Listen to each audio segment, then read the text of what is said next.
ଡର ମାଡ଼ୁଛି ଡରିବୁନି। ନମସ୍କାର, ଜୟ ଜଗନ୍ନାଥ। ସମୟ ପ୍ରାୟ ଅପରାହ୍ନ 5ଟା।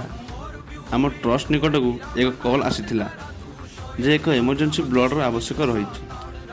ଏହି ଖବର ପାଇବା ପରେ ଆମ ଟ୍ରଷ୍ଟର ଅଗ୍ରଣୀ ମେମ୍ବର ଅଭିନା ଆଉ ଡେରି ନକରି ସଙ୍ଗେ ସଙ୍ଗେ ବ୍ଲଡ଼ ଦେବା ପାଇଁ ବାହାରି ପଡ଼ିଥିଲେ। ରକ୍ତଦାନ ମହତ ପୁଣ୍ୟ। ସମସ୍ତଙ୍କୁ ଅନୁରୋଧ, ଯାହା ପାଖକୁ ବି ରକ୍ତଦାନ ଭଳି ମହତ ଅବସର ଆସିବ କୁଣ୍ଠାବୋଧ ନ କରି ରକ୍ତ ଦେବେ।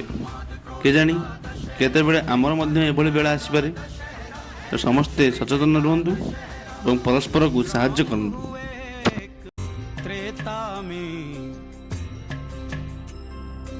एक रावण का संहार किया, इस युग में 100 रावण फिर राम ने